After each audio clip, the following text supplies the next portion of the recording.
پہلے غامدی صاحب کی خدمت میں ہی ایک سوال رکھ دیتا ہوں اور اسی سے ہم گفتگو کا آج آغاز کرتے ہیں۔ ہم سب یہ ایک ایسا سوال ہے کہ جو آج کے دور میں شعور کی عمر گزارنے والے ہر مسلمان کے سامنے کھڑا ہوا ہے۔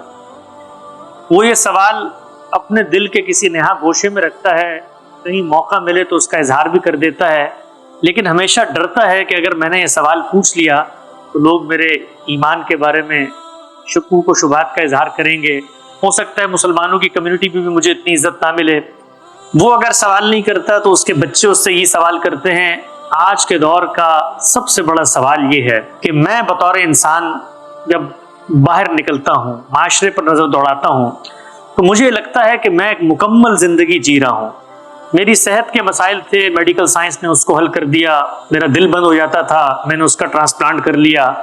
پیدائش میں بچوں کی اموات ہو جاتی تھی، سائنس نے اس کا بھی حل نکال لیا۔ میں نے حفظان صحت کے اصول بنا لیے۔ میں معاشرے میں نکلتا ہوں، مجھے قوانین کی ضرورت تھی، ٹریفک لاس سے لے کے بین الاقوامی قوانین تک، پینل کوڈ سے لے کے انشورنس لاس تک، سب کچھ انسان نے بنا لیا۔ میں زمین سے اوپر اٹھا تو میں نے کائنات کے اوپر کمندیں ڈال لی، میں چاند تک پہنچ گیا، میں نے مارس کو دریافت کر لیا۔ اس کے بعد ایک ہی چیز رہ جاتی تھی، اخلاقیات۔ دنیا کے اندر وہ معاشرے جو مذہب پر نہیں کھڑے، انہوں نے بھی اپنی اخلاقیات بنا لی، بلکہ وہ زیادہ با اخلاق معاشرے نظر آتے ہیں۔ سوال ایک آدمی کے ذہن میں یہ اٹھتا ہے کہ میں کون ہوں، کہاں سے آیا؟ اس کی بھی ساری توجیحات مجھے سائنس نے دے دی ہیں، وہ نظریہ ارتقا ہو، وہ باقی لاس کی دریافت ہو۔ آج کے اس دور میں ایک شخص، ایک باشعور آدمی جو بھرپور زندگی جی رہا ہے، جس کے سامنے اسٹیٹ کا ایک منظم انفراسٹرکچر ہے، وہ اس سوال کرتا ہے کہ اس سب کے بعد آپ کے اس مذہب کی آخر ضرورت کیوں باقی ہے؟ الحمدللہ رب العالمین، والصلاة والسلام علی محمد الامین۔ اعوذ باللہ من الشیطان الرجیم، بسم اللہ الرحمن الرحیم۔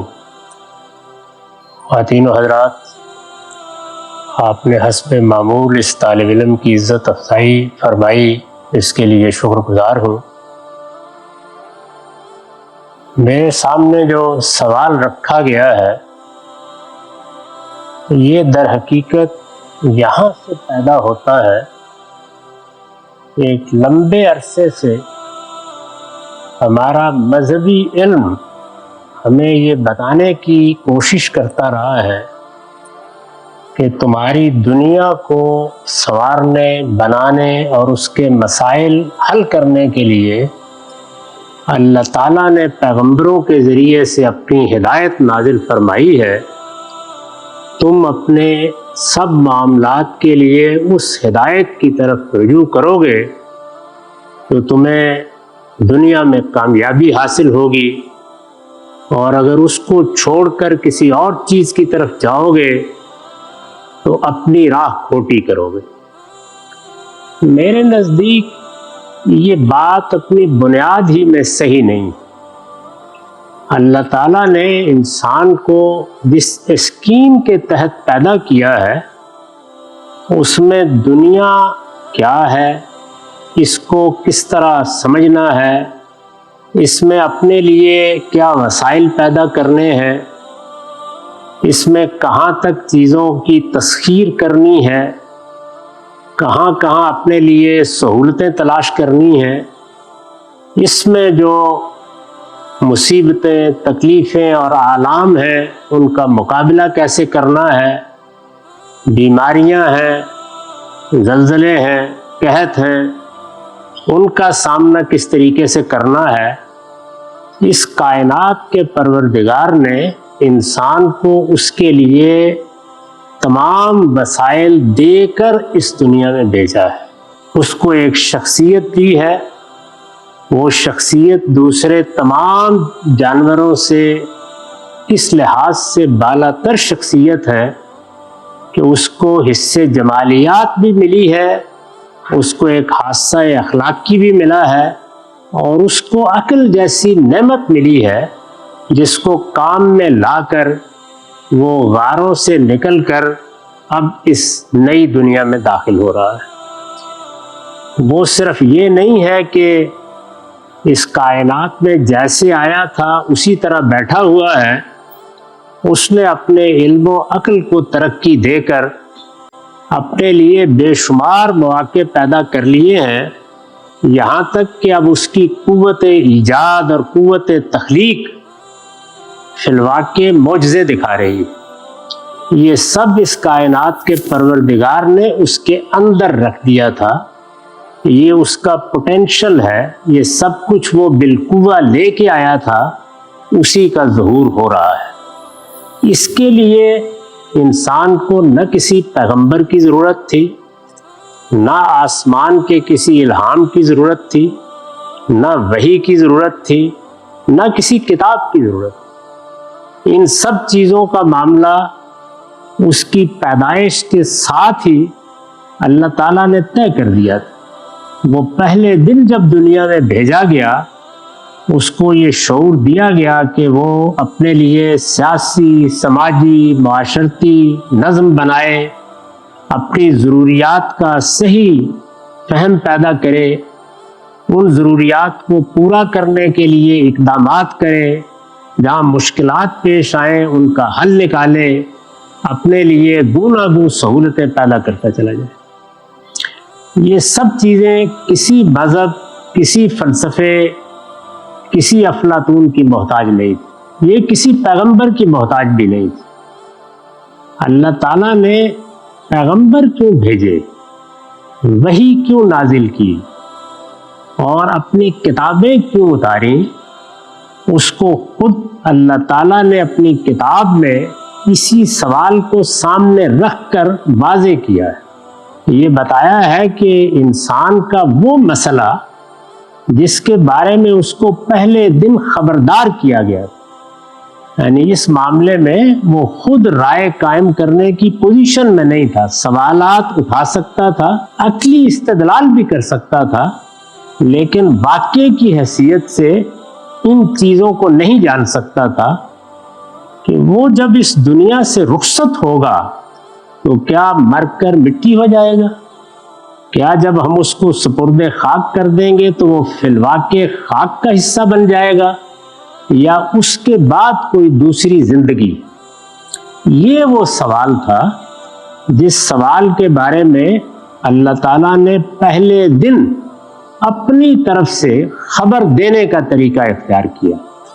چنانچہ یہ بتایا گیا ہے کہ جب پہلے انسان کو یعنی آدم و حوا کو شعور دیا گیا تو ساتھ ہی وہ اللہ کے مکالمے سے بھی شرف اندوز ہو گئے۔ اس کے ساتھ ہی اللہ تعالیٰ نے ان کے ساتھ کلام کر کے یہ بنیادی حقیقت بھی ان کو بتا دی۔ وہ بنیادی حقیقت کیا تھی؟ میں تمہارا پروردگار ہوں، میں تمہارا خالق ہوں، میں نے تمہیں بنایا ہے، میرے سامنے تمہیں ایک دن ملاقات کے لیے آنا ہے، اور یہ ملاقات جواب دہی کے اسلوب میں ہوگی۔ جواب دہی کی بنیاد اس دنیا کا ابتلا ہے۔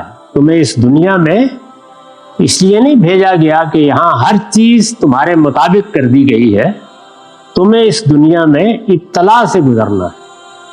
عربی زبان میں ابتلا کا مطلب ہے امتحان، آزمائش۔ اس اسکیم کے تحت تمہیں بھیجا گیا ہے، لہذا تیاری کرو۔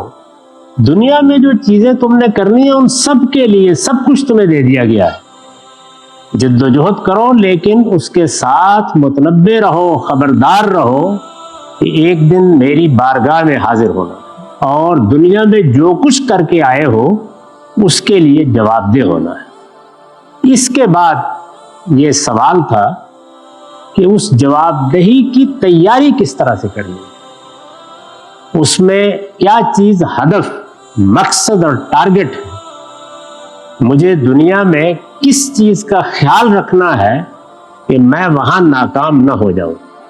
یہ مذہب کا موضوع ہے۔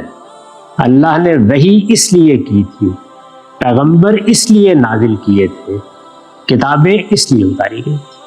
چنانچہ یہ دیکھیے کہ سورہ بقرہ میں اس سوال کا جواب دیتے ہوئے یہ کہا ہے کہ ہم نے جب انسان کو پیدا کیا تو کان الناس امۃ واحدہ، وہ اس معاملے میں یعنی یہ کہ ہمارا ایک خالق ہے، یہ کہ ہمیں اپنے خالق کے سامنے جواب دہ ہونا ہے، یہ کہ جواب دہی کے لیے یہ تیاری کرنی ہے۔ وہ اس کے بارے میں بالکل واضح تھے۔ قرآن مجید کہتا ہے کہ کان الناس امۃ واحدہ، انہیں اس کا پورا علم دے دیا گیا تھا اور ان میں کوئی اختلاف نہیں تھا۔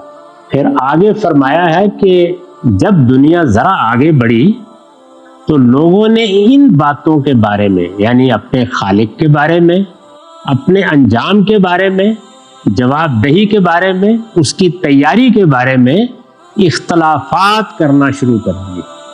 انہوں نے جو ان کو ہدایت دی گئی تھی، جو ان کو وحی کے ذریعے سے، پیغمبروں کے ذریعے سے تعلیم دی گئی تھی، اس میں طرح طرح کے سوالات پیدا کرنا شروع کیے، اس میں اختلافات اور تضادات پیدا ہونا شروع ہوئے۔